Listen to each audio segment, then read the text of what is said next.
വായിക്കട്ടെ. സ്തോത്രം. നമുക്ക് ഒരു വേദഭാഗം വായിക്കാനായിട്ട് കർത്താവ് ഞാൻ ശരണപ്പെടുകയാണ്. എന്നിട്ട് നമുക്ക് വായിക്കാം. മർക്കോസിന്റെ സുവിശേഷം 13-ാം അധ്യായം അതിന് 35-36 വാക്യങ്ങൾ വായിക്കാം. മർക്കോസിന്റെ സുവിശേഷം മാർക്ക് ചാപ്റ്റർ 13 വേഴ്സ് 35. യജമാനൻ സന്ധ്യയ്ക്കോ അർദ്ധരാത്രിക്കോ കോഴി കൂകുന്ന നേരത്തോ രാവിലെയോ എപ്പോൾ വരുമെന്ന് അറിയായകൊണ്ട് അവൻ പെട്ടെന്ന് വന്ന് നിങ്ങളെ ഉറങ്ങുന്നവരായി കണ്ടെത്താതിരിക്കേണ്ടതിന് ഉണർന്നിരിപ്പീൻ.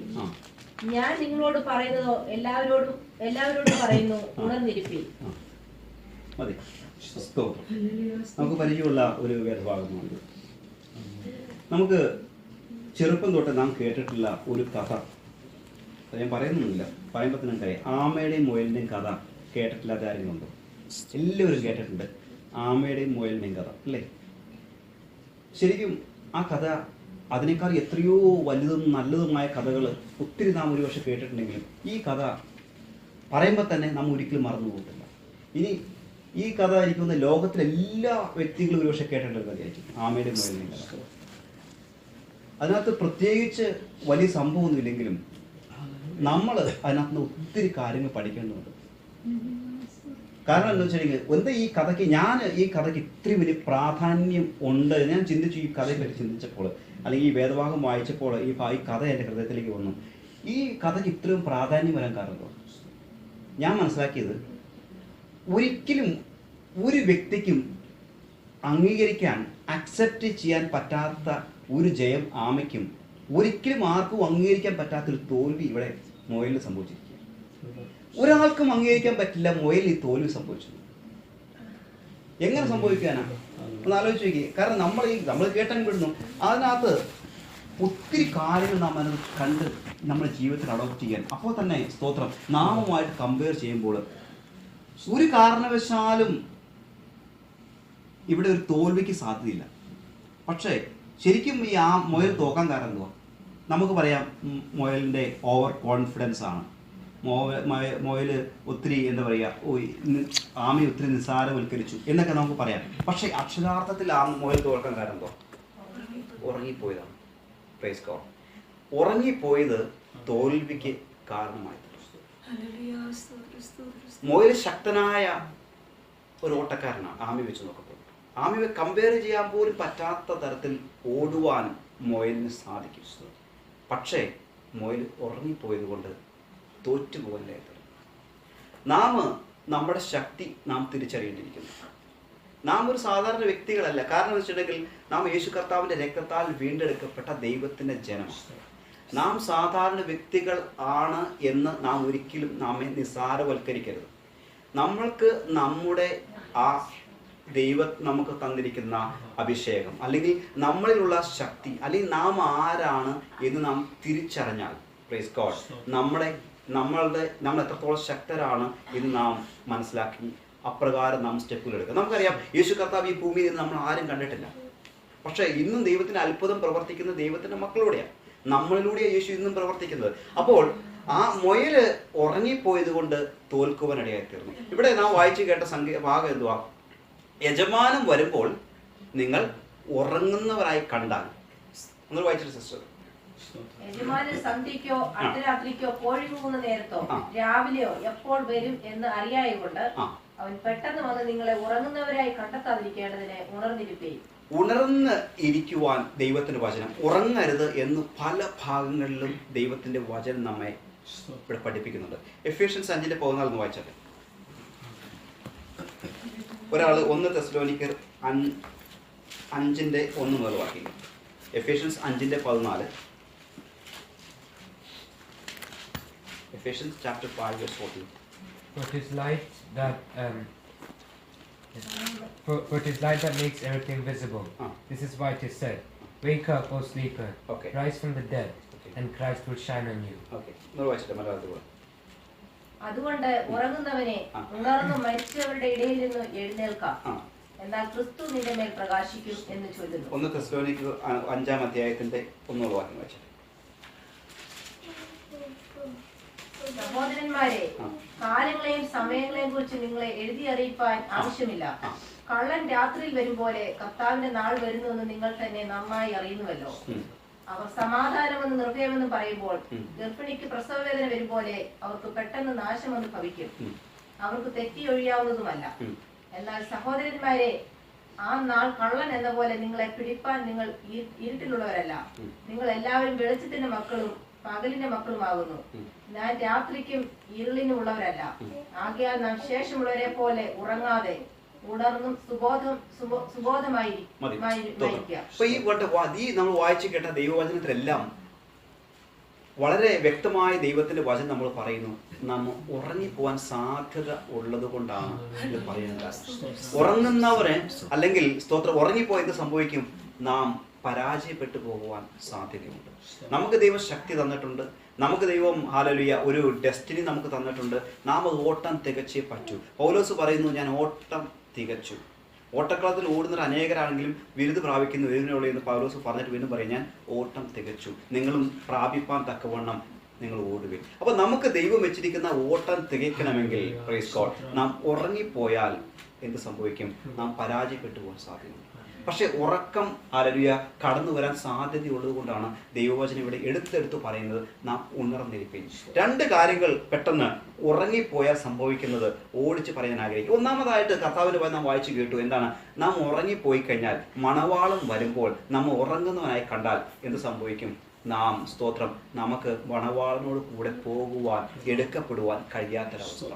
നമുക്കറിയാം, നമ്മുടെ കർത്താവ് എപ്പോഴാണ് കടന്നു വരുന്നത്? ഒരു കർത്താവിൻ്റെ വരവ് ഏറ്റവും ആസന്നമായിരിക്കുന്ന കാലഘട്ടത്തിലാണ് നാം ജീവിക്കുന്നത് എന്ന് നാം ഏത് പ്രസംഗം കേട്ടാലും അല്ലെങ്കിൽ ഈ കാലഘട്ടം നമുക്കറിയാം വിളിച്ചു പറയുന്നത് മൊത്തം യേശു കർത്താവിൻ്റെ വരവ് ഏറ്റവും അടുത്തിരിക്കുന്ന ഒരു കാലഘട്ടത്തിൽ നാം ജീവിക്കുന്നത്. എപ്പോൾ വേണമെങ്കിലും കർത്താവിൻ്റെ വരവ് കടന്നു വരാം. ഇനി അതിനേക്കാൾ അപ്പുറമായിട്ട് സ്തോത്രം മനുഷ്യന്റെ ആയുസ്സിന് വയലിലെ പൂവിനോടാണ് സാദൃശ്യം. അപ്പൊ എപ്പോൾ നാം ഈ ലോകത്ത് നിന്ന് മാറ്റപ്പെടുമെന്നോ അതല്ലെങ്കിൽ എപ്പോൾ കർത്താവ് വരുമെന്നോ നമുക്ക് യാതൊരു പിടുത്തം. എപ്പോൾ വേണമെങ്കിലും കർത്താവ് വരാം. പക്ഷേ നാം ഉറങ്ങുന്നവരായി കണ്ടാൽ എന്താണ് ആത്മീയ ജീവിതത്തിൽ ഉറക്കം? നമുക്കറിയാം, നാം ഇപ്പോഴും നമ്മുടെ ഉറക്കത്തിന് വേണ്ടി നാം പ്രാർത്ഥിച്ചുകൊണ്ടിരിക്കുക. രക്ഷിക്കപ്പെട്ട നാളുകൾ എന്നാണ്, നാം സ്നാനപ്പെട്ട നാളുകൾ എന്നാ, കർത്താവിലേക്ക് കടന്നു വന്ന നാളുകൾ എന്നാ. അന്ന് നമ്മുടെ പ്രാർത്ഥന എന്താണ്? കർത്താവെ എൻ്റെ പ്രാർത്ഥന കൂട്ടണമേ, കർത്താവെ എൻ്റെ വിശ്വാസം വർദ്ധിപ്പിക്കണമേ, കർത്താവെ എന്നോട് ക്ഷമിക്കണമേ. നാം ഇന്നും പ്രാർത്ഥിക്കുന്നത് കർത്താവെ എൻ്റെ പ്രാർത്ഥന വർദ്ധിപ്പിക്കണമേ, കർത്താവെ എൻ്റെ വിശ്വാസം വർദ്ധിപ്പിക്കണമേ. നമ്മുടെ ജീവിതത്തിൽ നാം രക്ഷിക്കപ്പെട്ട അന്നുള്ള പ്രാർത്ഥന നാം ഇന്നും നാം തുടർന്നുകൊണ്ടിരിക്കുക. പക്ഷെ നാം ഒന്ന് ചിന്തിക്കേണ്ടിയിരിക്കുന്നു, ഞാൻ പ്രൈസ് ഗോഡ് ഉറക്കത്തിലാണോ? ഉറക്കുന്ന വ്യക്തിക്കല്ലേ ഉറക്കത്തിൽ നിന്ന് എഴുന്നേൽക്കാൻ വേണ്ടി പ്രാർത്ഥിക്കേണ്ടത്. നാം ഉണർന്നിരിക്കുന്ന വ്യക്തികളാണെങ്കിൽ നാം മനസ്സിലാക്കണം, കർത്താവിന്റെ വരവ് എപ്പോൾ വേണമെങ്കിലും സംഭവിക്കാം. ഉറങ്ങുന്നവരായി നമ്മെ കണ്ടാൽ നാം എടുക്കപ്പെടുവാൻ, നാം സ്തോത്രം തോറ്റു പോകുവാൻ സാധ്യതയുണ്ട്. നാം ഓടിയതും അധ്വാനിച്ചു, നമുക്ക് ആലോചിച്ച് നമ്മൾ ചിന്തിച്ചു നോക്കി, രക്ഷിക്കപ്പെട്ടു, നാം ഈ ഭൂമിയിൽ എന്തെല്ലാം കാര്യങ്ങൾ ഉപേക്ഷിച്ചു. ഞാൻ 1999 രക്ഷിക്കപ്പെടുന്നത്. 2003 ഞാൻ സ്നാനപ്പെടുന്നത്. പക്ഷേ അതിനു മുമ്പ് എൻ്റെ ജീവിതം എന്ന് പറഞ്ഞാൽ ഈ ലോകത്തിലെ സുഖങ്ങൾ എന്താണെന്ന് അനുഭവിച്ചിട്ടുള്ളതും അല്ലെങ്കിൽ കൂട്ടുകെട്ടും എല്ലാം അണ്ടർസ്റ്റാൻഡ് ചെയ്ത് മനസ്സിലാക്കി അതിനകത്ത് എൻജോയ് ചെയ്ത് വ്യക്തിയാണ്. ഇപ്പോൾ കർത്താവിലേക്ക് കടന്നു വന്നപ്പോൾ നമുക്കറിയാം, ഈ ലോകത്തിൽ പലതും നാം ഉപേക്ഷിച്ചു. ഈ എല്ലാം ഉപേക്ഷിച്ച് നാം കർത്താവിന്റെ പാതയിലേക്ക് കടന്നു വന്നു. പലപ്പോഴും നാം ആദ്യകാലങ്ങളൊക്കെ നന്നായിട്ട് വീട്ടുകാരിൽ നിന്നും നാട്ടുകാരിൽ നിന്നെയും പഴിയൊക്കെ അല്ലെങ്കിൽ നമ്മെ പരിഹസിച്ച നാളുകൾ എത്രയോ ഉണ്ടായിരുന്നു. നാം ഇതെല്ലാം കേട്ടിട്ട് നമുക്കറിയാം, ഇപ്പോൾ തന്നെ നാം പലപ്പോഴും പറ്റത്തില്ല. കാരണം ദൈവം മോശയോട് ഫറവോന് പറഞ്ഞ കാര്യമുണ്ട്, എൻ്റെ ജനത്തിനും നിന്റെ ജനത്തിനും മധ്യേ ഞാനൊരു വ്യത്യാസം വയ്ക്കും. കാരണം ഫറവോന്റെ അടിമത്തത്തിൽ നിന്ന് ദൈവം തന്റെ ജനത്തെ ഇസ്രായേലിനെ വിടുവിച്ചു കൊണ്ടുവരുന്ന സമയത്ത് ഫറവോന്റെ ജനത്തിന് മുഴുവൻ ബാധകൾ അയച്ച് അവരെ മുഴുവൻ കഠിനമായി ദൈവം ശിക്ഷിച്ചുകൊണ്ടിരിക്കുമ്പോൾ ദൈവം പറഞ്ഞ കാര്യമാണ്, നിന്റെ ജനവും എൻ്റെ ജനവും എന്നും വ്യത്യസ്തരാണ്. നാം ദൈവത്തിന്റെ ജനമാണ്. സ്തോത്രം. അപ്പോൾ നാം ഇങ്ങനെ ജീവിക്കുമ്പോൾ പല പഴികളും പല പ്രയാസങ്ങളും അല്ലെങ്കിൽ പല നിന്ദകളെല്ലാം നമ്മുടെ ജീവിതത്തിൽ കടന്നു വന്ന് നാം ഒരു ഒറ്റപ്പെട്ട ജനമായി ജീവിക്കുമ്പോഴും നാം ഒന്ന് മനസ്സിലാക്കണം, നാം സ്തോത്രം അവിടെ എത്തിയില്ലെങ്കിൽ ഈ മുയലിന് സംഭവിച്ചപ്പോൾ ഞാൻ പറഞ്ഞല്ലോ, നമുക്ക് അക്സെപ്റ്റ് ചെയ്യാൻ പറ്റാത്തൊരു തോൽവിയെ മുയലിന് സംഭവിച്ചു. പണ്ട് ഞാനൊരു ആൾ പ്രസംഗിച്ച് ഇപ്രകാരം കേട്ടിട്ടുണ്ട്, ഞാൻ സ്വർഗത്തിൽ പോയി കഴിഞ്ഞാൽ, ആ പുള്ളി പ്രസംഗിച്ച് ഞാൻ കേട്ടതാണ്, അല്ലെങ്കിൽ ദേവദാസൻ പ്രസംഗിച്ച് കേട്ടതാണ്, ഞാൻ സ്വർഗത്തിൽ പോയി കഴിഞ്ഞാൽ രണ്ട് കാര്യങ്ങൾ ഞാൻ അത്ഭുതപ്പെടും. ഒന്ന്, ഞാൻ പ്രതീക്ഷിച്ച പലരും സ്വർഗത്തിലെത്തിയില്ല. ഇനി ഞാൻ പ്രതീക്ഷിച്ച പലരും സ്വർഗത്തിൽ എത്താതിരുന്നിട്ടും ഞാൻ സ്വർഗത്തിലെത്തിയപ്പോൾ ഞാൻ അത്ഭുതപ്പെടുന്നു. Praise God. അപ്പോൾ കർത്താവിന്റെ വരവ് ആസന്നമായിരിക്കുന്ന കാലഘട്ടത്തിൽ നാം എഴുന്നേൽക്കേണ്ട സമയമായിരിക്കുന്നു. ദൈവത്തിനും പറയുന്നു, യഹോവയുടെ ഭുജമേ ഉണരുക ഉണരുക. നാം ഉണരേണ്ട സമയമായിരിക്കുന്നു, നാം എഴുന്നേൽക്കേണ്ട സമയമായിരിക്കുന്നു. നമ്മെ വേക്കപ്പ് ചെയ്യുവാൻ ഒരുപക്ഷെ നമ്മുടെ കൂടെയുള്ളവരോ അല്ലെങ്കിൽ സമൂഹമോ അതല്ലെങ്കിൽ മറ്റുള്ള ആളുകൾ നാം പ്രതീക്ഷിക്കരുത്. ദൈവത്തിന്റെ വചനം പറയുന്നു, സ്തോത്രം, നാം എഴുന്നേൽക്കുവാൻ. ഇനി കർത്താവിന്റെ വരവ്, സ്തോത്രം, അടുത്തിരിക്കുന്നു. നാം ഉറങ്ങിപ്പോയാൽ കർത്താവിന്റെ വരവിൽ ഒരുപക്ഷെ നാം എടുക്കപ്പെടുവാൻ, ഹല്ലേലൂയ, അല്ലെങ്കിൽ നാം ഉപേക്ഷിക്കപ്പെടുവാൻ, അല്ലെങ്കിൽ സ്തോത്രം ആ കർത്താവിന് ചേർന്ന് പോകുവാൻ ഒരുപക്ഷെ സാധിക്കാതെ വരുന്നു. ഒരു ഭാഗം വായിച്ചട്ടെ, 1 പത്രോസ് 5:8 വായിച്ചട്ടെ.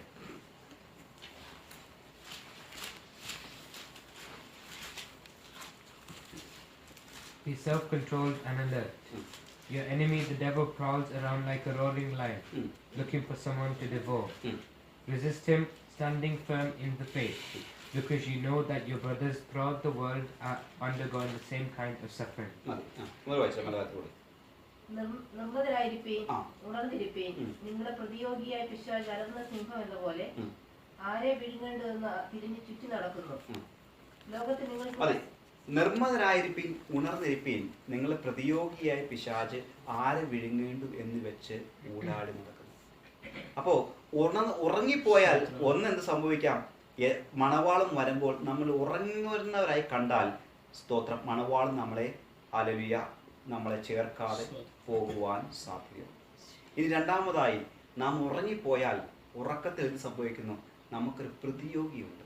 എഫേസ്യർ ലേഖനം പറയുന്നു, നമുക്കൊരു പോരാട്ടമുണ്ട്. അത് ജഡരക്തങ്ങളോടല്ല, മറിച്ച് വാഴ്ചകളോടും അധികാരങ്ങളും സർലോകത്തിലെ ദുഷ്ടാത്മ സേനയോടും അത്രേ. നാം അത് തിരിച്ചറിയുന്നില്ല പലപ്പോഴും. നാം ആരും തിരിച്ചറിയാതെ പോകുന്നത് കൊണ്ടാണ് പലപ്പോഴും എൻ്റെയും നമ്മുടെ ജീവിതത്തിൽ യുദ്ധം വരുമ്പോൾ നാം തോറ്റു പോകുന്നത്. ഒന്ന് ആലോചിച്ച് നോക്കിയേ, സാധാരണ യുദ്ധം, ഈ പൗലോസ് സർവായുധം വർഗം ധരിച്ചു കൊള്ളുവീൻ എന്ന് പറഞ്ഞൊരു ഭാഗം ദൈവത്തിൽ നാം കാണുന്നുണ്ടല്ലോ. അപ്പൊ ഈ ഭാഗം എഴുതി കാരാഗ്രഹത്തിൽ കിടന്നെഴുതിയപ്പോൾ അവിടെയുള്ള പടയാളികളെ കണ്ടുകൊണ്ടും അല്ലെങ്കിൽ ആ സാഹചര്യം വെച്ച് ആണ് ഒരുപക്ഷെ പൗലോസ് എഴുതിയത് എന്ന് ഞാൻ പുസ്തകത്തിൽ വായിച്ചിട്ടുണ്ട്, ആയിരിക്കാം എന്ന് വായിച്ചിട്ടുണ്ട്. ഞാൻ പറഞ്ഞത്, നാം ഈ അക്ഷരാർത്ഥത്തിൽ നിന്ന് ചിന്തിച്ചു നോക്കി, ഒരു യുദ്ധം ചെയ്യണമെങ്കിൽ നാം എന്താണ് ഏറ്റവും ഇമ്പോർട്ടൻ്റ് ആയിട്ട് അറിഞ്ഞിരിക്കുന്നത്? എതിരാളിയുടെ ശക്തി നാം അറിയണം. എതിരാളിയുടെ ശക്തി അറിയാതെ യുദ്ധം ചെയ്യാൻ പോയി എന്ത് സംഭവിക്കും? നാം താഴെ പോകും. അപ്പൊ ശത്രുവിനെ നാം തിരിച്ചറിയേണ്ടിയിരിക്കുന്നു. അപ്പൊ യുദ്ധം ചെയ്യാനാണെന്ന് പറഞ്ഞ് ഞാനും എന്താ പറയാ, ചുമ്മാ വിഷയങ്ങൾക്കൊക്കെ വേണ്ടി ഞാൻ പ്രാർത്ഥിക്കുക, കാണുന്നവനെല്ലാം തലയെ കൈവച്ച് ഞാൻ പ്രാർത്ഥിക്കുക. എനിക്ക് ശക്തിയില്ലാത്തവരാ ഞാൻ ഈ പണിക്ക് പോയി കഴിഞ്ഞാൽ എന്ത് ചെയ്യും? നാം താഴെ കിടക്കും. ദൈവത്തിന് അതിനെ പറയുന്നത്, നമുക്ക് ആ ഭാഗത്തേക്ക് വരാൻ പറ്റും. അപ്പോ സ്തോത്രം, എന്താ, ഉണർന്നിരുന്നില്ലെങ്കിൽ പ്രതിയോഗിയായ പിശാച് ആരെ വിഴുങ്ങേണ്ടു എന്ന് ചൂടാടി നടക്കുക. ഒരുപക്ഷെ അത് എങ്ങനെയാണ് പറഞ്ഞിരിക്കുന്നത്? നിങ്ങൾ ഉണർന്നിരിക്കാതെ പറഞ്ഞിരിക്കുന്നത്. അപ്പോൾ നാം ഉണർന്നിരിക്കേണ്ടത് അതിന് ഏറ്റവും ആവശ്യകതകളിൽ ഒന്നാമത്തെ കാര്യമാണ്, സ്തോത്രം, എന്ത്, പിശാച് നമ്മളെ തകർത്ത് കളയാൻ സാധ്യത ഉറങ്ങിപ്പോയാൽ. യോഹന്നാൻ സുവിശേഷം 1 യോഹന്നാൻ 5:19 പറയുന്നു, സർവ്വലോകവും ദുഷ്ടന്റെ അധീനതയിൽ കിടക്കുന്നു. 2 കൊരിന്ത്യർ 2:11 പറയുന്നു, സാത്താൻ നമ്മളെ തോൽപ്പിക്കരുത്. അപ്പൊ സകല ലോകവും ദുഷ്ടന്റെ അധീനതയിൽ കിടക്കുന്നു എന്ന് പറഞ്ഞിട്ട് 2 കൊരിന്ത്യർ പറയുന്നു, സാത്താൻ നമ്മളെ തോൽപ്പിക്കരുത്. അപ്പൊ ഉറങ്ങിപ്പോയാൽ തോറ്റുപോകാൻ സാധ്യതയുണ്ട്. അപ്പൊ നമ്മുടെ ജീവിതത്തിൽ നാം ഉണർന്നിരിക്കണം. നാം ഇപ്പോഴും ദൈവമായിട്ടുള്ള ബന്ധത്തിൽ നാം ഉണർന്നിരിക്കേണ്ടവരാണ്. ഒരു കാരണവശാലും നാം മയങ്ങിപ്പോകരുത്, ഒരു കാരണവശാലും നാം ഉറങ്ങിപ്പോകരുത്. സ്തോത്രം. അപ്പോൾ പക്ഷേ നമുക്കുള്ള ഒരു സന്തോഷം, കൊലോസ്യർ ലേഖനം 2:15 വായിച്ചാട്ടെ.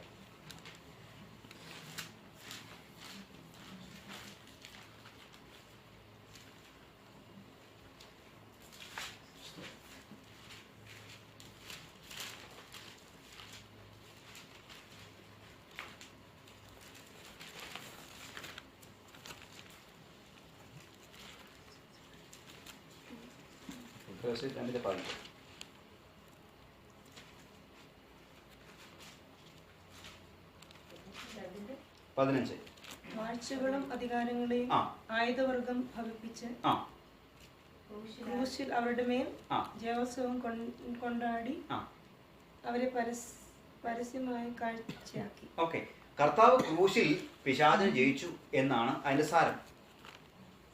അപ്പൊ നമ്മള് പലപ്പോഴും നമ്മളുടെ ഒരു ശക്തി ഇതാ, പല ദേവദാസന്മാരും പറഞ്ഞ് അല്ലെങ്കിൽ പ്രസംഗിച്ചിട്ടുണ്ട്, എന്ത്, നാം ഒത്തിരി പിശാചിനെ പുകഴ്ത്തുക. ഒത്തിരി പിശാചിന്റെ കാര്യങ്ങൾ പറയുന്നത്, യേശുവിന്റെ കാര്യങ്ങൾ പറയുന്നില്ല. എന്നിട്ട് പറയുന്നൊരു കാര്യമാണ്, കർത്താവ് ക്രൂശിൽ സകലവും നിവൃത്തിയാക്കി. കർത്താവ് ക്രൂശിൽ പിശാചിന് ജയിച്ചു. സത്യമാണ്, യേശു കർത്താവ് ജയിച്ചു എന്ന് സത്യമാണ്. യേശു കർത്താവ് ജയിച്ചു, പക്ഷെ നാം അത് പ്രാപിച്ചെടുക്കണം. ദൈവത്തിന്റെ വാഗ്ദത്തങ്ങളും ദൈവത്തിന്റെ അനുഗ്രഹങ്ങളും എല്ലാം ദൈവം നമുക്ക് തന്നപ്പോൾ ദൈവം അതിന്റെ ബിഗിനിങ്ങിൽ ഒരു കണ്ടീഷൻ വെച്ചാണ്. ഇപ്പൊ സങ്കീർത്തനം 128 നമുക്ക് വായിക്കും, പറയാം, യഹോവയെ ഭയപ്പെട്ട അവന്റെ വഴികൾ നടക്കുന്ന മനുഷ്യൻ ഭാഗ്യവാൻ. യഹോവയെ ഭയപ്പെട്ട അവന്റെ വഴി നടക്കണം. ഒന്നാം സങ്കീർത്തനം പറയുന്നത്, യഹോവയുടെ വഴികൾ, യഹോവയെ കൽപ്പന ദുഷ്ടന്മാരെ ആലോചന പ്രകാരം നടക്കാതെ പാപികളുടെ വഴി ഇരിക്കാതെ പരിഹാസം ഇരിപ്പിടത്തിരിക്കുക, യഹോവയുടെ ന്യായപ്രമാണത്തെ രാപ്പകൽ ധ്യാനിക്കുന്നവൻ ഭാഗ്യവാൻ, അവനെ ആറ്റുകൾ നട്ടിരിക്കുക. അപ്പൊ കണ്ടീഷൻ വെച്ചിട്ടുണ്ട്. അവങ്കിലേക്ക് നോക്കിയവർ പ്രകാശരായി. കർത്താവിലേക്ക് നോക്കേണ്ടവർ നോക്കിയെങ്കിലേ പ്രകാശിക്കത്തുള്ളൂ. ദൈവം തന്നെ സ്നേഹിക്കുന്നവർക്ക് ഒരുക്കിയിട്ടുള്ളത് കണ്ണ് കണ്ടിട്ടില്ല. ദൈവം തന്നെ, ദൈവത്തെ ആര് ആത്മാർത്ഥമായി സ്നേഹിക്കുന്നു അവർക്ക് ദൈവം ഒരുക്കിയിട്ടുള്ളത്. അപ്പൊ എവിടെയും കണ്ടീഷൻ വെച്ചിട്ടുണ്ട്. ഇവിടെ കർത്താവ് പറയുന്നത് എന്താണ്? കർത്താവ് ക്രൂശിലെല്ലാം നമുക്ക് വേണ്ടി കർത്താവ് ഈ പിശാചിനെ അടിയറ വെച്ചിട്ടുണ്ട്. പക്ഷേ നാം അത് വിശ്വാസം പ്രാപിച്ചിട്ടുണ്ട്. ഈ രാത്രിയിലെ സ്തോത്രം, കർത്താവിന്റെ ആത്മാവിനെ ഓർപ്പിക്കട്ടെ, നാം തോറ്റുപോകാനിടയായി. ഞാൻ നിങ്ങൾ തോൽക്കുവാൻ ഇടയാകരുത്. നാം ഉണരേണ്ട സമയമായിരിക്കുന്നു. അല്ലെങ്കിൽ നാം ജയിക്കുവാനായി കർത്താവ് നമ്മെ തെരഞ്ഞെടുക്കുക. യേശു കർത്താവ് പൂർണ്ണമായും നമ്മെ ജയിക്കുവാൻ കർത്താവ് ഒരാളെ കാണുമ്പോൾ യേശു കർത്താവ് പറയുന്നു, എന്റെ പിതാവിനാൽ ആകർഷിക്കപ്പെടാതെ ആരും ദൈവത്തിന്റെ സന്നിധിക്ക് വരുന്നില്ല. നാം ദൈവത്താൽ ആകർഷിക്കപ്പെട്ട് ദൈവത്താൽ തിരഞ്ഞെടുക്കപ്പെട്ട സ്വന്തം ജനമാണ്. ചുമ്മാ ഒരു കാരണവശാലും നാം അബദ്ധത്തിൽ അല്ലെങ്കിൽ ഒരു ദുർബല നിമിഷത്തിൽ കർത്താവെ ഞാൻ നിന്നെ കർത്താവായി സ്വീകരിക്കുന്നു എന്ന് പറഞ്ഞ് നാം ഒരു കൂട്ടത്തിൽ വന്ന് പെട്ടതൊന്നുമല്ല. യേശു കർത്താവ് നമ്മൾ വിളിച്ചുകൊണ്ട് മാത്രമാണ്. ഇനി ചിന്തിക്കരുത് പാരമ്പര്യം എൻ്റെ അപ്പനും അമ്മയും വന്നുകൊണ്ടാണ് ഞാൻ വന്നതെന്ന് ചിന്തിക്കേണ്ടത്. കാരണം അപ്പനും അമ്മയും പെന്തിക്കോസിനും പാസ്റ്ററുമായിട്ടുള്ള എത്രയും മക്കൾ തെറ്റിപ്പോയിരിക്കുന്നു. അപ്പൊ കർത്താവിനെ യേശു കർത്താവ് വചനം ഇങ്ങനെ പറയുന്നു, ദൈവത്തിന്റെ ആത്മാവ് ഉള്ളവന് മാത്രമേ യേശുവിനെ കർത്താവ് എന്ന് പറയാൻ പറ്റത്തുള്ളൂ. ആരാണ് യേശുവിനെ കർത്താവ് എന്ന് പറയുന്നത്? അവന്റെ ഹൃദയത്തിൽ ദൈവത്തിന്റെ ആത്മാവുണ്ട്. Praise God. അപ്പൊ നാം ആരാ? നാം ദൈവത്തിന്റെ ജനമാണ്. കർത്താവിനാൽ തന്നെ നാം പിടിക്കപ്പെട്ട് ഇവിടെ വന്ന കർത്താവ് നമ്മെ വിളിച്ചതും കർത്താവ് നമ്മെ തെരഞ്ഞെടുത്തതും എന്തിനാ? ജയിക്കുവാൻ വേണ്ടിയിട്ടാണ്. യേശു കർത്താവ് തന്നെ ഭൂമിയിലേക്ക് ഇറങ്ങി വന്ന എന്തിനാ? സ്തോത്രം. വേറെ യാതൊരു യാഗവും എല്ലാം നടത്തിയിട്ടും ജനം രക്ഷ പ്രാപിക്കുന്നില്ല. ജനം തോൽക്കുകയാണ്. ഈ ജനത്തെ രക്ഷിപ്പാൻ യേശു കർത്താവ് ഭൂമിയിലേക്ക് വന്നതിന്റെ ഏറ്റവും പരമപ്രധാനമായ ലക്ഷ്യം രോഗികളെ സൗഖ്യമാക്കുവാനോ അത്ഭുതം ചെയ്യുവാനൊന്നുമല്ല. അതെല്ലാവരുടെ ഭാഗമായിട്ട് ഉണ്ട് എന്ന് യേശു കർത്താവ് തന്റെ ജീവിതത്തോടെ കാണിച്ചു തന്നു. പക്ഷെ യേശു കർത്താവ് വന്നത് സ്തോത്രം എന്തിനാ? നമ്മളെ ചേർപ്പാനാ. അതിന്റെ ഏറ്റവും വലിയ ഏറ്റവും ആഴത്തിൽ ഉദാഹരണം യേശു കർത്താവ് മരിച്ചു, നമുക്ക് വേണ്ടി മരിച്ചു ഉയർത്തെഴുന്നേറ്റ് വീണ്ടും ശിഷ്യന്മാർക്ക് പ്രത്യക്ഷപ്പെട്ട് പത്രോസിനോട് ചോദിക്കുക, നീ ഇവരിൽ അധികമായി എന്നെ സ്നേഹിക്കുന്നുവോ? 3 വട്ടം ചോദിച്ചിട്ട് പിന്നെയും പത്രോസ് വിഷമിച്ചപ്പോൾ കർത്താവ് പറഞ്ഞു, അങ്ങനെയാണെങ്കിൽ എൻ്റെ ആടുകൾ മേയ്ക്കാം. അപ്പോൾ നിന്റെ സ്നേഹം എനിക്ക് വേണ്ട. ആ കർത്താവിന്റെ ആഗ്രഹം നാം മേയ്ക്കപ്പെടണം, നാം അനുഗ്രഹിക്കപ്പെടണം, നാം കർത്താവിന്റെ അടുക്കൽ എത്തണം. അപ്പൊ തോറ്റുപോകാൻ സാധ്യതയുണ്ട്. അതുകൊണ്ട് നാം എന്ത് ചെയ്യണം? ഹല്ലേലൂയ. യേശു കർത്താവ് ക്രൂശിൽ നിവൃത്തിയാക്കി, പക്ഷേ നാം അത് വിശ്വാസത്താൽ പ്രാപിച്ചിട്ടുണ്ട്. നാം ആദ്യം വായിച്ചു എന്താണ്? പിശാച് ഉറങ്ങിപ്പോയാൽ എന്താണ്? അവൻ ഊടാടി നടക്കുന്നു, പ്രതിയോഗി. അപ്പോ ഒന്ന് പ്രതിയോഗി ആരാണെന്ന് നാം തിരിച്ചറിയണം. പ്രതിയോഗിയുടെ ബലം എന്താണെന്ന് നാം തിരിച്ചറിയണം. പിശാച് യേശുവിന്റെ അടുക്കൽ വരെ പോയി ഹല്ലേലൂയ എന്താണ്? അവനോട് അല്ലെങ്കിൽ അവനുമായി വാദിച്ചിട്ടുള്ള വ്യക്തിയാണ്. ഇനി ഇയ്യോബിന്റെ കാര്യം നമുക്കറിയാം. ദൈവത്തിന്റെ അടുക്കൽ പോയി ഇയ്യോബിനെതിരായിട്ട് കുറ്റം പറഞ്ഞ വ്യക്തിയാണ്. ഇനി മോശയുടെ യോശുവയുടെ വസ്ത്രം മുഷിഞ്ഞപ്പോൾ അപ്പൊ ദൈവസന്നിധിയിൽ നിൽക്കുന്ന അല്ലെങ്കിൽ ദൈവമായിട്ട് അല്ലെങ്കിൽ നമ്മളുമായിട്ട് നമുക്ക് വേണ്ടി ഒരു നമ്മളുടെ വിഷയത്തിൽ കമ്മ്യൂണിക്കേറ്റ് ചെയ്യുന്ന അല്ലെങ്കിൽ നിസ്സാരവൽക്കരിക്കേണ്ട ഒരു വ്യക്തിയല്ല. അല്ലെങ്കിൽ ആര്? പിശാച്. ദൈവം നമുക്ക് സകലവും നമുക്കാണ് ജയം അൾട്ടിമേറ്റ് ആയിട്ട്. പക്ഷേ ഞാൻ പറഞ്ഞല്ലോ, അത് ചുമ്മാ വരത്തില്ല. അത് നാം പ്രാപിച്ചെടുക്കണം. അത് നാം ഉണർന്നിരുന്നാലേ മതിയാകത്തുള്ളൂ. ജയം നമുക്ക് പ്രാപിക്കണമോ? നാം പ്രതിയോഗിയായി ആദ്യം ഞാൻ പറഞ്ഞു, കർത്താവ് എപ്പോൾ വേണമെങ്കിലും വരാം. നാം ഉറങ്ങിപ്പോകുന്നവരായിരുന്നാൽ കർത്താവിന്റെ വരവിൽ എടുക്കപ്പെടത്തില്ല. ഇനി നാം ഉറങ്ങിപ്പോയാൽ ആ സമയത്ത് ആര് വരും? പ്രതിയോഗിയായ പിശാച് വരും. അപ്പൊ ശത്രുവിനെ നാം തിരിച്ചറിയേണ്ടിയിരിക്കുന്നു. ഇനി പ്രൈസ് ഗോഡ്. എഫേഷ്യൻസ് 6:11 പറയുന്നു, പിശാചിന്റെ തന്ത്രങ്ങളോട് എതിർത്ത് നിൽപ്പിൻ. ഞാൻ ഒഴിച്ചു വായിക്കാം. പിശാചിന്റെ തന്ത്രങ്ങളോട് എതിർത്ത് നിൽപ്പിൻ. അപ്പോ പിശാച് തന്ത്രശാലിയായിട്ട് നമ്മുടെ അടുത്ത് വരാം. കഴിഞ്ഞ ദിവസങ്ങളെല്ലാം വാട്സാപ്പിൽ നമ്മുടെ ഗ്രൂപ്പിൽ വന്ന ഒരു ഭാഗം ഞാൻ ശ്രദ്ധിക്കാനിടയായിട്ട് വന്നു. എന്താണ്? ഒരു പൂച്ചയുടെയും ഒരു പക്ഷിയുടെയും ഒരു പുഴുവിൻ്റെയും കഥ നിങ്ങൾ വായിച്ചാണെങ്കിലും എത്ര തന്ത്രപരമായിട്ടാണ് ആ പൂച്ച ആ പക്ഷിയുടെ ആ തൂവലുകൾ മുഴുവൻ പറിച്ചെടുത്തത്. ആ പക്ഷി എപ്പോഴാണ് തിരിച്ചറിഞ്ഞത്? നാം അത് ചിന്തിക്കേണ്ടിയിരിക്കുന്നു. പിശാച് തന്ത്രശാലിയാണ്. നമ്മെ തന്ത്രത്തിലൂടെ നാം തന്നെ നമ്മളുടെ എക്സാമ്പിൾ എടുത്താൽ മതി. നമ്മൾ മയങ്ങി പോകുന്ന അവസരങ്ങളില്ലേ, ഒരുപക്ഷെ പ്രാർത്ഥന കുറയുന്ന അവസരം, ഒരുപക്ഷെ വചനധ്യാനം കുറയുന്ന അവസരം, അതിനേക്കാളും ഉപരിയായിട്ട് വിശ്വാസം കുറയുന്ന അവസരം, ഇതെല്ലാം പിശാച് നമ്മളെ ഒരു തന്ത്രങ്ങളോട് അതല്ലെങ്കിൽ ഒരുപക്ഷെ ഭാര്യയും ഭർത്താവിനെയും തമ്മിൽ ചെറിയ പിണക്കങ്ങൾ കൊണ്ടുവന്ന് ഞാൻ എൻ്റെ എക്സാമ്പിൾ പറയുന്നു, പറഞ്ഞു മനസ്സിലായി. അപ്പം നമ്മളുടെ ജീവിതത്തിൽ പലപ്പോഴും കൂടുതൽ അതിനേക്കാൾ ഏറ്റവും പ്രശ്നമുള്ള കാര്യം ബിസി ലൈഫിനെ കൊണ്ടുവന്ന് ഭയങ്കര നമ്മളെ സ്ട്രെസ്ഡാക്കി. അപ്പം പിശാച് തന്ത്രശാലിയാണ്, നാം തിരിച്ചറിയേണ്ടിയിരിക്കുന്നു. പിശാച് തന്ത്രം നമ്മുടെ ജീവിതത്തിൽ കൊണ്ടുവരാം. ഇനി ഇയ്യോബിന്റെ ജീവിതത്തിൽ നമുക്കറിയാം, ഇയ്യോബിന് പിശാച് കൊടുത്ത് എന്തായിരുന്നു? രോഗം കൊണ്ടുവന്നു. ഒരു പക്ഷേ നമ്മുടെ ജീവിതത്തിൽ രോഗത്തെ കൊണ്ടുവരുന്നത് പിശാചാണ്. കാരണം ഇയ്യോബിന്റെ ജീവിതത്തിൽ രോഗത്തെ കൊണ്ടുവന്ന് പിശാചാണ്. പക്ഷേ യേശു കർത്താവ് പറയുന്നു, ഈ പിശാച് നമ്മുടെ ജീവിതത്തിൽ കൊണ്ടുവന്നാലും കർത്താവ് വിശ്വാസത്തോടു കൂടിയ പ്രാർത്ഥന ദൈവം, അല്ലെങ്കിൽ യാക്കോബിന്റെ ലേഖനത്തിൽ പറയുന്നു, അവൻ ദീനക്കാരനെ സൗഖ്യമാക്കുന്നു. യേശു നമ്മളെ സൗഖ്യമാക്കുവാൻ ശക്തനായ ദൈവമാണ്. മർക്കോസിന്റെ സുവിശേഷത്തിൽ പറയുന്നു, അശുദ്ധാത്മാവുള്ളൊരു മനുഷ്യനെ പറ്റി യേശു സൗഖ്യമാക്കി. അശുദ്ധി ആത്മാവ്. അപ്പോൾ ഹൃദയത്തിലേക്ക് സ്തോത്രം, അല്ലെങ്കിൽ പിശാച് കയറി, അതുപോലെ 18 സംവത്സരമായി രോഗ ആത്മാവുള്ള ഒരു സ്ത്രീ, അപ്പോൾ പിശാച് ഉറങ്ങിപ്പോയി കഴിഞ്ഞാൽ സംഭവിക്കുന്ന കാര്യങ്ങളാണ്. ഒരുപക്ഷെ പിശാച് രോഗ ആത്മാവുമായി കടന്നു വരാം ഉറങ്ങിപ്പോയി കഴിഞ്ഞാൽ. ഇനി മർക്കോസ് 4:40 പറഞ്ഞ് പരലിൽ നിന്നും യേശു കർത്താവ് ഭൂതങ്ങളെ പുറത്താക്കിയെന്നും കാണുന്നു. ഭൂതങ്ങൾ ഉറങ്ങിപ്പോയി കഴിഞ്ഞാൽ ഒരുപക്ഷെ നമ്മുടെ ജീവിതത്തിൽ പ്രതിസന്ധികൾ കടന്നു വരാം. ഇനി ലൂക്കോസ് 22:30 പറയുന്നു, പത്രോസിനോട് യേശു കർത്താവ് പറയാ, ശീമോനെ, സാത്താൻ നിങ്ങളെ പതിർ പാറ്റേണ്ടതിൽ പാറ്റുവാൻ എന്നോട് ആലോചന ചോദിച്ചു, എന്നാൽ നിങ്ങൾ തെറ്റിപ്പോകാതിരിക്കാൻ ഞാൻ നിങ്ങൾക്ക് വേണ്ടി പ്രാർത്ഥിച്ചു. അപ്പോൾ പതിർ പാറ്റുന്ന പോലെ പാറ്റുവാൻ സാധ്യതയുണ്ട്. പലരുടെയും ജീവിതം നാം കണ്ടിട്ടുണ്ട്. പല ശക്തന്മാരും വീണുപോയി നാം കണ്ടിട്ടുണ്ട്. പലപ്പോഴും നാം ചിന്തിച്ചിട്ടുണ്ട്, അല്ലെങ്കിൽ നാം ചില വ്യക്തികളുടെ സ്റ്റോറീസ് എല്ലാം കേട്ടിട്ട് ഇത് വിശ്വസിക്കാൻ പറ്റത്തില്ല എന്ന് നമ്മൾ കൺമുമ്പിൽ കണ്ടിട്ട് വരെ നാം വിശ്വസിക്കാൻ പറ്റാത്ത, കാരണം മനുഷ്യൻ വീണുപോയ അല്ലെങ്കിൽ പല വ്യക്തികളെ പിശാച് തകർത്ത് കളഞ്ഞ ഭാഗങ്ങൾ നമുക്ക് കാണാൻ കഴിയും. അപ്പോൾ പിശാച് തന്ത്രശാലിയാണ്. അപ്പോൾ ഉറങ്ങിപ്പോയി കഴിഞ്ഞാൽ നമ്മുടെ ജീവിതത്തിൽ അവൻ പ്രയാസങ്ങളെ അല്ലെങ്കിൽ നമ്മൾ തകർത്ത് കളയുവാനുള്ള തന്ത്രങ്ങളെ ഒരുക്കുവാൻ സാധ്യതയുണ്ട്. Praise God. അതുപോലെ തന്നെ സുവിശേഷത്തിൻ്റെ ആത്മാവ് മനുഷ്യരിൽ കടന്നു വരാതിരിക്കാൻ വേണ്ടി മനുഷ്യൻ്റെ ഹൃദയ കണ്ണിനെ കുരുടാക്കുന്ന വായിച്ചിട്ടുള്ളത് ഉണ്ട്. പിശാച് മനുഷ്യൻ്റെ ഹൃദയത്തിൻ്റെ കണ്ണുകളെ കുരുടാക്കി കളഞ്ഞു. പലപ്പോഴും നമ്മുടെ അല്ലെങ്കിൽ ഉറങ്ങിപ്പോയി കഴിഞ്ഞാൽ പിശാച് കണ്ണിനെ കുരുടാക്കാൻ സാധ്യതയുണ്ട്. അപ്പോൾ ഉറങ്ങിപ്പോകുമ്പോൾ ആത്മീയ ജീവിതത്തിൽ നാം മയങ്ങിപ്പോയി കഴിഞ്ഞാൽ 2 കാര്യങ്ങൾ സംഭവിക്കും. നാം വളരെ ഉത്സാഹമുള്ളവരായി നാം ജീവിക്കേണ്ടിയിരിക്കുന്നു. സങ്കീർത്തനക്കാരൻ ഇപ്രകാരം പറയുന്നു, എൻ്റെ ശത്രുക്കൾ നിമിത്തം നേരെയുള്ള പാതയിൽ എന്നെ നടത്തണമേ. അപ്പൊ ശത്രുക്കൾ നിമിത്തം ഒരുപക്ഷെ അവന് വഴി തിരിക്കുവാൻ സാധ്യതയുണ്ട്, ഡൈവേർട്ട് ചെയ്യാൻ സാധ്യതയുണ്ട്. കറങ്ങി നടക്കുക, അമ്മയിട്ട് കറക്കും. ഇപ്രകാരം പറയുന്ന യെശയ്യാ പ്രവചനം, പുഷ്ടി നിമിത്തം മുഖം തകർന്നു മാറും, അന്നാളിൽ നിന്റെ തലയിൽ നിന്ന് ചുമട് ദൈവം എടുത്തു മാറ്റും. പുഷ്ടി നിമിത്തം മുഖം തകർന്നു മാറും. അപ്പോൾ ഈ മുഖം എന്നാ പറയാൻ നിങ്ങൾക്ക് കേട്ടിട്ട് മുഖം എന്താ മനസ്സിലായാലും? മുഖം എന്ന് പറഞ്ഞിട്ടുണ്ടെങ്കിൽ നമ്മുടെ കഴുത്തിൽ അല്ലെങ്കിൽ വെച്ചിരിക്കുന്ന അല്ലെങ്കിൽ ഒഴുകുവാനായിട്ട് ഉപയോഗിക്കുന്ന ഒരു സംഗതിയാണ്. ഈ മുഖം ഇരിക്കുന്നിടത്തോളം കാലം ഈ കാള അല്ലെങ്കിൽ ഈ കാള ശക്തിയുള്ള ഒരു മൃഗമാണ് കാള. പക്ഷേ ഈ മുഖം ഇരിക്കുന്നിടത്തോളം കാലം ഈ മുഖം ആരുടെ കയ്യിൽ പിടിച്ചിരിക്കുന്നോ ആ ഒഴുകുന്ന വ്യക്തിയാണ് ഇതിനെ കൺട്രോൾ ചെയ്യുന്നത്. 2 കാളയുണ്ടെങ്കിൽ പോലും കൺട്രോൾ ചെയ്യുന്ന ആരാണ്? ഒഴുകുന്ന വ്യക്തിയാണ്. ഈ കാളയ്ക്ക് ഒരു ശക്തി പിന്നെ ഇല്ല. അതാ ദൈവത്തിന് വചനം പറയുന്നത്. അന്നാളിൽ ആ ഭാഗം വായിച്ചട്ടെ, യെശയ്യാ പ്രവചനം 10:27.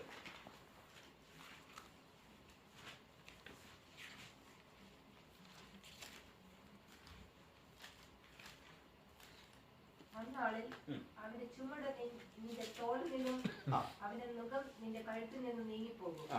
പുഷ്ടി നിമിത്തം മുഖം തകർന്നു പോകും.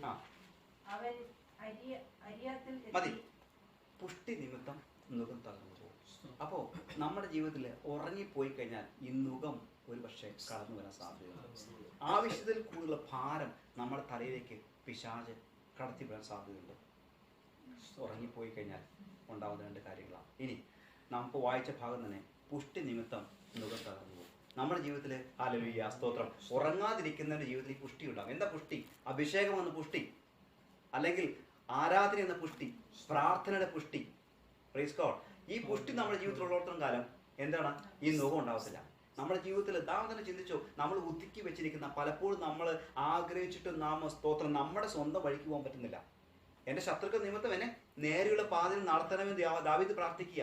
കാരണം എന്താ? എനിക്ക് നേരെ പോകുന്ന ആഗ്രഹമുണ്ട്, പക്ഷേ എൻ്റെ ജീവിതത്തിൽ എന്നെ കൺട്രോൾ ചെയ്യുന്ന പലപ്പോഴും നമ്മുടെ ഈ ലോകത്തിൽ പലപ്പോഴും നമുക്ക് എന്താ കൺട്രോൾ ചെയ്യാൻ പറ്റാത്ത, അല്ലെങ്കിൽ നമ്മളെ കൺട്രോൾ ചെയ്യുന്ന പല ശക്തികളുണ്ട്. പണം അതിലൊന്നാണ്. അല്ലെങ്കിൽ നമ്മുടെ എന്താ പറയുക, നമ്മൾ ചിന്തിച്ചു നോക്കിയോ പലതും നമ്മുടെ ചിന്തകൾ, അല്ലെങ്കിൽ നമ്മുടെ നാം എന്ന ആ ഒരു ചിന്ത, അല്ലെങ്കിൽ നമ്മുടെ പദവികൾ, ഇതൊക്കെ ഒരു പക്ഷേ എന്താണ് മനുഷ്യനെ നേർവഴി നടത്താതെ അല്ലെങ്കിൽ നമ്മളെ കൺട്രോൾ ചെയ്യാതൊക്കെ പലപ്പോഴും നമുക്ക് ആഗ്രഹമുണ്ട്. ചിലപ്പോൾ നാം പ്രാർത്ഥിക്കാറില്ല, കർത്താവെ, അല്ലെങ്കിൽ എപ്പോഴെങ്കിലും നാം ചിന്തിച്ചിട്ടില്ല ഈ പണത്തിൻ്റെ ഒന്നും പുറത്ത് പോകേണ്ട ആവശ്യമില്ല, കർത്താവിനെ ആരാധിച്ച് സന്തോഷമായിട്ട് ഉള്ളതുകൊണ്ട് ജീവിച്ച് എന്താ ഈ ലോകത്ത് നിന്ന് മാറ്റപ്പെടും, എന്തിനതൊക്കെ ഉണ്ടാക്കുക എന്നൊക്കെ ചിലപ്പോഴെങ്കിലും നമ്മൾ ചിന്തിച്ചിട്ടില്ലേ? പക്ഷേ അത് ചിന്തിക്കുമ്പോഴും അടുത്ത സൈഡിൽ തന്നെ നമ്മൾ അങ്ങോട്ട് നോക്കും. എന്ത്? എല്ലാ മനുഷ്യരും അങ്ങനെയാണ്. അയ്യോ അവരൊക്കെ കണ്ടില്ലേ എത്ര നന്നായിട്ടൊക്കെ കാര്യങ്ങൾ നടത്തുന്നത്, എനിക്കും അങ്ങനെയൊക്കെ വേണം. പ്രത്യേകിച്ചും നമ്മൾ മലയാളികളുടെ ഒരു ഏറ്റവും വലിയൊരു ഒരു പ്രശ്നമാണ്. കാരണം അത് നമുക്ക് തന്നെ പ്രകടമായിട്ടറിയാം. കാരണം ഒരാൾ ചെയ്താൽ അതേപോലെ മറ്റേ ആൾക്കാർ ചെയ്യും. ഒരാൾ ഒരു സ്ഥലത്തൊരു വീട് മേടിച്ചു, എല്ലാവരും കൂടെ പോയി ആൾക്കാർ വീട് മേടിക്കും. കാരണം അത് ഫോളോ ചെയ്യുക. അത് തെറ്റൊന്നും കിട്ടുന്നില്ല പറയണേ, പക്ഷേ നമുക്ക് എപ്പോഴും അനുകരണം ഒത്തിരി കൂടുതലാണ്. ഒരാൾ ചെയ്യുമ്പോൾ മറ്റേ ആൾ, അത് എല്ലാവരും ഞാൻ അടക്കമുള്ള കാര്യമാണ് പറയുന്നത്. പക്ഷേ ഇത് പലപ്പോഴും നമ്മളെ എന്ത് ചെയ്യുക? കൺട്രോൾ ചെയ്യുക. നമുക്ക് സ്വന്തമായിട്ട് ഇതിനെ കൺട്രോൾ ചെയ്യാൻ പറ്റുന്നില്ല. ഉറങ്ങിപ്പോയി കഴിഞ്ഞാൽ പിശാച് ഒരു പക്ഷേ നമ്മൾ കൺട്രോൾ ചെയ്യുവാൻ നമ്മളെ തോറ്റുപോകാൻ സാധ്യതയുണ്ട്. അപ്പോൾ ഉറങ്ങുന്നവരായിരിക്കാതെ ആത്മീയ ജീവിതത്തിൽ നാം ഉണർന്നിരുന്ന ദൈവത്തിൽ നിന്ന് അനുഗ്രഹ പുഷ്ടി ദൈവം നമ്മളുണ്ടെങ്കിൽ പ്രൈസ് ഗോഡ് എന്ത് നാം സ്തോത്രം നമുക്ക് ജയിക്കുവാൻ കഴിയും. ഇനി നാം വായിച്ചു എഫേഷ്യൻസ് 6:14 ദൈവത്തിൻ്റെ വായിക്കണ്ട, എഫേഷ്യൻസ് 6:14 ആദ്യം പറഞ്ഞ ദൈവത്തിന് സർവായുധ വർഗ ധരിച്ചു കൊടുക്കാം. എന്തിനാ അത് പറയുന്നതിന് മുമ്പ് പൗലോസ് പറയുന്നുണ്ട്, അത് തുടക്കം മാത്രം ഒന്ന് വായിച്ചട്ടെ. 6:11 ഒടുവിൽ കർത്താവിലും അവന്റെ അമിത ബലത്തിൽ ശക്തിപ്പെടുകയും 6:11 പിശാചിന്റെ തന്ത്രങ്ങളോട് എതിർത്ത് നിൽപ്പാൻ കഴിയേണ്ടതിന് ദൈവത്തിന്റെ സർവായുധ വർഗം ധരിച്ചുകൊള്ളുകയും നമുക്ക് പോരാട്ടമുള്ളത് ജഡരക്തങ്ങളോടല്ല, വാഴ്ചകളോടും അധികാരങ്ങളോടും ഈ അന്ധകാരത്തിന്റെ ലോകാധിപതികളോടും സ്വർലോകങ്ങളിലെ ദുഷ്ടാത്മ സേനയോടും അത്രേ. അതുകൊണ്ട് നിങ്ങൾ ദുർദിവസത്തിൽ എതിർപ്പാനും സകലവും സമാപിച്ചിട്ട് ഉറച്ചു നിൽപ്പാനും കഴിയേണ്ടതിന് ദൈവത്തിന്റെ സർവായുധ വർഗം എടുത്തുകൊള്ളുകയും നിങ്ങൾ മതി. അത് ദൈവത്തിൽ ഭാവമുണ്ട്. നമുക്കറിയാം ഭാവം എന്താണെന്ന്. കഴിഞ്ഞ 2 വർഷം മുമ്പ് നമ്മുടെ VBS തീം ഓതാറ് നമുക്ക് പിള്ളേരും നമ്മളൊക്കെ നന്നായി പഠിച്ച കാര്യമാണ്. അപ്പോൾ ഉറങ്ങിപ്പോകുവാൻ ഈ സ്തോത്രം ജയിക്കുവാൻ ഉണർന്നിരിപ്പാൻ എന്ത് ചെയ്യണം? നാം സർവായുധ വർഗം ധരിച്ച്, അല്ലെങ്കിൽ കർത്താവിൻ്റെ സന്നിധിയിലെ സ്തോത്രം നാം ഉണർന്നിരിക്കേണ്ടവരാണ്. സങ്കീർത്തനക്കാർ ഇപ്രകാരം പറയുന്നു, നിന്നാൽ ഞാൻ പടക്കൂട്ടത്തിൻ്റെ നേരെ പാലിച്ചെല്ലും, എൻ്റെ ദൈവത്താൽ ഞാൻ മതിൽ ചാടിക്കിടക്കും. നമുക്ക് പ്രൈസ് ഗോഡ് ദൈവം ഒരു കഴിവ് തന്നിട്ടുണ്ട്. ദൈവം നമുക്ക് ശക്തിയെ പകർന്നിട്ടുണ്ട്. ദൈവം നമ്മളെ സ്വന്തം മക്കളായി ദൈവം നമ്മളെ പ്രൈസ് ഗോഡ് നമ്മളെ സകലവിധമായ അനുഗ്രഹത്തിനും നമ്മൾ പ്രാപ്തരാക്കി യോഗ്യരാക്കി വെച്ചിട്ടുണ്ട്. പക്ഷേ കർത്താവ് പറഞ്ഞിരിക്കുന്ന കണ്ടീഷൻസിലൂടെ നാം അത് പ്രാപിച്ചെടുക്കുമ്പോൾ സ്തോത്രം അത് നമ്മുടെ ജീവിതത്തിൽ അനുഗ്രഹമായി തീരുന്നു. ഉറങ്ങിപ്പോയി കഴിഞ്ഞാൽ, അല്ലെങ്കിൽ നാം സ്തോത്രം ഉണർന്ന് ഇരിക്കാതിരുന്നാൽ നമ്മുടെ ജീവിതത്തിൽ പരാജയം കടന്നു വരാൻ സാധ്യതയുണ്ട്. കർത്താവിൻ്റെ വരവ് ഏറ്റവും ആസന്നമായിരിക്കുന്ന കാലഘട്ടത്തിൽ വിശേഷിച്ച് ഹല്ലേലൂയ നാം ഒരുമിച്ച് ദിവസങ്ങളിൽ നമ്മൾ എന്താ പറയുക, ഒരു കാരണവശാലും നാം മറ്റ് അങ്ങോട്ടോ ഇങ്ങോട്ടോ അല്ലെങ്കിൽ മറ്റുള്ള വ്യക്തികളെയോ മറ്റുള്ള സമൂഹത്തെയോ അല്ലെങ്കിൽ അതിനൊന്നും നോക്കാതെ രക്ഷ എന്ന് പറയുന്നത് എന്താണെന്ന് നമുക്കറിയാം, വ്യക്തിപരമായ രക്ഷ. കർത്താവ് വരുമ്പോൾ പ്രൈസ് ഗോഡ് ഒരുപക്ഷെ ഭാര്യ എടുക്കപ്പെടാം, ഭർത്താവ് എടുക്കപ്പെടാം, മക്കൾ എടുക്കപ്പെടാം. അയ്യോ ആ വ്യക്തി എത്ര നല്ല, ആ വ്യക്തിയും ആ വ്യക്തിയുടെ കുടുംബവും നല്ലതായതുകൊണ്ട് ആ കുടുംബമായിട്ട് എടുക്കപ്പെടാം എന്നോ, അതല്ലെങ്കിൽ ആ സഭ എത്ര നല്ലതാണ്, റെജിപ്പാസിൻ്റെ ചർച്ച എത്ര നല്ലതാണ്, അപ്പോൾ റെജിപ്പാസിൻ്റെ ചർച്ച എടുക്കപ്പെടും എന്നല്ല ദൈവത്തിൻ്റെ വചനം പറയുന്നത്. രക്ഷ വ്യക്തിപരമാണ്. അങ്ങനെയെങ്കിൽ കർത്താവിൻ്റെ വരവ് നമുക്ക് പറയാം, എനിക്ക് ജയിച്ചേ പറ്റത്തുള്ളൂ, എനിക്ക് ജയിച്ചേ പറ്റത്തുള്ളൂ. ഞാൻ ജയിക്കുവാൻ വേണ്ടി കർത്താവിനെ വിളിച്ചതാണ്. എനിക്ക് എന്ത് വിധേനയും എനിക്ക് ജയിച്ചേ പറ്റത്തുള്ളൂ. നാം പലപ്പോഴും നമ്മുടെ ജീവിതത്തിൽ ഡിസിഷൻസ് എടുക്കാറില്ലേ, പലപ്പോഴും നമ്മുടെ എക്സാമിൽ നാം ഡിസിഷൻസ് എടുക്കാറില്ലേ, പലപ്പോഴും നമ്മുടെ മറ്റ് വ്യക്തിപരമായ കാര്യങ്ങൾ എടുക്കുക. എനിക്കത് പ്രാപിച്ചേ പറ്റത്തുള്ളൂ, എനിക്കത് കിട്ടിയേ പറ്റത്തുള്ളൂ. നാം അത് നേടുകയും ചെയ്യും അല്ലേ? നാം ടാർഗറ്റ് വയ്ക്കും. പക്ഷേ എന്തുകൊണ്ട് ക്രിസ്ത്യൻ ലൈഫിൽ നമുക്കൊരു ടാർഗറ്റ് ഉണ്ട്? ഞാൻ ഉറങ്ങിപ്പോകത്തില്ല, ഞാൻ ഈ പ്രാവശ്യം അല്ലെങ്കിൽ എൻ്റെ ഈ വിഷയത്തിൽ അല്ലെങ്കിൽ ഞാൻ ഭാരപ്പെടുന്ന വിഷയത്തിൽ ജയിപ്പിപ്പാൻ എൻ്റെ കർത്താവ് മതിയായവനാണ്. നാം എന്ത് ചെയ്യണം? ഉണർന്നിരിപ്പാൻ തയ്യാറാകണം. നാം എന്ത് ചെയ്യണം? കർത്താവിൻ്റെ വാഗ്ദത്തങ്ങളെ മുറുകെ പിടിപ്പാൻ തയ്യാറാണ്. നാം എന്ത് ചെയ്യണം? ധീരതയോടെ ശത്രുവിനെ തിരിച്ചറിഞ്ഞ് അവനെ ജയിപ്പാനാണ് നമ്മൾ കർത്താവ് മരിച്ചത്. നമുക്ക് തന്നെ ജയം, അതിനകത്ത് യാതൊരു മാറ്റമില്ല. നാം അവനെ ഭയപ്പെടേണ്ട ആവശ്യമില്ല. പക്ഷേ നമ്മുടെ ജീവിതത്തിൽ ശക്തി കുറഞ്ഞു പോയാൽ നമ്മുടെ മുകളിൽ ഒരു വിഷം കയറാൻ സാധ്യതയുണ്ട്. ഈ രാത്രികാലം കർത്താവിൻ്റെ വചനത്തിലൂടെ ഞാൻ വീണ്ടും ഓർപ്പിക്കുന്നു 2 കാര്യങ്ങൾ. ഒന്ന്, കർത്താവിൻ്റെ വരവ് എപ്പോൾ വേണമെങ്കിലും അടുത്ത് വരാം. ഉറങ്ങിപ്പോകുമ്പോൾ മണവാളം വരുവാൻ ഇടയാകരുത്. ഇനി ഉറങ്ങിപ്പോയാൽ ശത്രു നമ്മൾ ജയിപ്പാൻ സാധ്യതയുണ്ട്. നാം ശത്രുവിനെ ജയിപ്പാനായി കർത്താവ് നമ്മളെ തിരഞ്ഞെടുത്തവരാണ്. ഈ വചനം നമ്മുടെ ജീവിതത്തിൽ അപ്ലൈ ചെയ്ത്, പ്രാക്ടിക്കലായി അപ്ലൈ ചെയ്ത് നമ്മുടെ ജീവിതത്തിൽ സ്തോത്രം ഹല്ലേലൂയ. പിശാച് തടഞ്ഞു വെച്ചിരിക്കുന്ന പല മണ്ഡലങ്ങളും നമുക്ക് തന്നെ അറിയാം. പലപ്പോഴും നാം പറഞ്ഞിട്ടുണ്ട്, എൻ്റെ നന്മകളെ മുടക്കി വെച്ചിരിക്കുന്ന പിശാച്, എൻ്റെ അനുഗ്രഹം അല്ലെങ്കിൽ എൻ്റെ തലമുറയുടെ, എൻ്റെ ശാരീരിക മണ്ഡലത്തെ, എൻ്റെ ഇതിനകത്തെല്ലാം നമുക്ക് പലപ്പോഴും നമ്മൾ പിശാചിനെ ബ്ലെയിം ചെയ്യുന്നത്. പക്ഷേ നാം എന്തുകൊണ്ട് കർത്താവ് പറഞ്ഞു നമുക്കതിനകത്തിന് ജയമുണ്ട്, നമുക്ക് ജയമുണ്ട്. ഒരു പ്രാവശ്യം കൂടെ ഞാൻ ആ വാക്യം ഓർപ്പിക്കുകയാണ്. ദൈവത്താൽ നമുക്ക് മതിൽ ചാടിക്കിടക്കാൻ കഴിയും. ദൈവത്താൽ നമുക്ക് പടക്കൂട്ടത്തിന് നേരെ പാഞ്ഞുചൊല്ലാൻ കഴിയും. ആ പട എത്ര ശക്തിയുള്ളതായിക്കോട്ടെ, പക്ഷേ യേശു നമ്മൾ കൂടെ ഉള്ളതുകൊണ്ട് ആ ശത്രുവിനെ നാം ജയിച്ച് അല്ലെങ്കിൽ അതിനെ നാം പോരാടി ജയിപ്പാൻ ഇപ്പോൾ നമ്മുടെ മുമ്പിൽ അടഞ്ഞിരിക്കുന്നതായ ആ മതിലിനെ ചാടിക്കടന്ന് നമ്മുടെ ജീവിതത്തിൽ ആ ഒരു അനുഗ്രഹം ആത്മീയ ജീവിതത്തിലും ഭൗതിക ജീവിതത്തിലും നമുക്ക് കർത്താവ് വെച്ചിരിക്കുന്നതായ ആ സ്വർഗത്തിൽ നാം എത്തിച്ചേരും. കർത്താവ് നമ്മളെ ഏവരെ സഹായിക്കട്ടെ എന്ന് ഞാൻ പ്രാർത്ഥിക്കുകയും ആശംസിക്കുകയും ചെയ്യുന്നു. ഒരു പ്രാവശ്യം കൂടെ ഈ ദൈവവചനം നമുക്ക് ധ്യാനിക്കാൻ നമ്മുടെ കണ്ണുകൾ നടച്ചാട്ടെ. ഒരു നിമിഷം കണ്ണുകൾ നടച്ചാട്ടെ. ഞാൻ എൻ്റെ ആത്മീയ ജീവിതത്തിൽ മയക്കം കടന്നു വരാറുണ്ടോ എന്ന് ഞാൻ നിങ്ങളോട് ചിന്തിച്ചാട്ടെ. കർത്താവ് നമ്മൾ ഉണർന്നിരിപ്പാൻ ഈ രാത്രികാലം നമ്മളെ പ്രബോധിപ്പിക്കുകയാണ്. പക്ഷെ എപ്പോഴെങ്കിലും എൻ്റെ ജീവിതത്തിൽ പ്രാർത്ഥന കുറഞ്ഞു പോയോ, വിശുദ്ധ ജീവിതം കുറഞ്ഞു പോയോ, വിശ്വസ്തത കുറഞ്ഞു പോയോ, സ്നേഹം കുറഞ്ഞു പോയോ, ഏതെങ്കിലും തരത്തിൽ പിശാച് എൻ്റെ ജീവിതത്തിൽ പ്രവേശിപ്പാൻ ഒരവസരമുണ്ടോയെങ്കിൽ ഇന്ന് രാത്രിയിൽ ദൈവത്തിൻ്റെ സന്നിധിയിലേക്ക് സമർപ്പിക്കാം. ദൈവത്തിൻ്റെ വചനം പറയുന്നു, ഉണർന്നിരിപ്പിൻ. ദൈവം നമ്മുടെ ജീവിതത്തിൽ ഒരു അത്ഭുതത്തെ ചെയ്യുവാൻ, ദൈവം നമുക്ക് വെച്ചിരിക്കുന്ന ആ അനുഗ്രഹത്തെ പ്രാപിപ്പാൻ തടസ്സമായി പിശാച് കയറിയിട്ടുണ്ടെങ്കിൽ ഇന്ന് രാത്രി നാം പറയണം, ഞാൻ ജയിക്കും, ഞാൻ ഉണരും, ഞാൻ എഴുന്നേൽക്കും. ദൈവം എഴുന്നേൽക്കുമ്പോൾ ശത്രുക്കൾ ചിതറി ഓടുന്നു. കർത്താവിൻ്റെ കരങ്ങളിലേക്ക് നമ്മൾ സമർപ്പിക്കും. കർത്താവെ, ഈ വചനത്തിന് മുമ്പാകെ എന്നെ സമർപ്പിക്കുന്നു. ഒരു ജയം എനിക്ക് ആവശ്യമാണ്. ഞാൻ ജയിപ്പാൻ കർത്താവിനെ തിരഞ്ഞെടുത്തതാണ്. ഞാൻ ജയിക്കുക തന്നെ ചെയ്യും എന്നൊരു തീരുമാനമെടുത്താട്ടെ. ജയിപ്പാൻ കർത്താവ് നമ്മൾ വിളിച്ചിരിക്കുന്നു. ഒരു പ്രാവശ്യം കർത്താവിൻ്റെ കരങ്ങളിലേക്ക് സമർപ്പിക്കാം. പ്രാർത്ഥിച്ചിരിക്കുന്നു. അവസാനം നല്ലവനും വിശ്വസ്തനുമായ ഞങ്ങളുടെ സ്വർഗീയ പിതാവേ, സമയം വ്യത്യാസമെന്ന രാത്രികാലം കർത്താവ് അല്പസമയം എൻ്റെ പാതകത്തിൽ ഇങ്ങനെ ആയിരിക്കാൻ ദൈവം ഇങ്ങനെ അവസരം ഞങ്ങളുടെ ജീവിതത്തിലേക്ക് സ്തുതിക്കുന്നു. കടന്ന നിമിഷം വളരെ വരെ കൃപണമായിരിക്കാനിടയാക്കി തീർത്തല്ലോ. പ്രത്യേക രാത്രികാലം കർത്താവെ, ഈ ദാസനെ കൂടെ കേൾപ്പിച്ച ആലോചന മുമ്പാക്കി കർത്താവെ ഞങ്ങൾ തന്നെ സമർപ്പിച്ച് പ്രാർത്ഥിക്കുന്നു. കർത്താവ് കർത്താവ് ഞങ്ങളുടെ ആത്മീയ വിഷയങ്ങളിൽ കർത്താവെ, ഞങ്ങൾ മയങ്ങി ഉറങ്ങിയ അവസ്ഥകളെ കർത്താവെ ഇന്ന് രാത്രികാലം ഒരിക്കൽ കൂടെ ഞങ്ങളുടെ ജീവിതത്തെ കർത്താവ് ശോധന ചെയ്യുവാൻ ദൈവം ഞാനൊരു അവസരം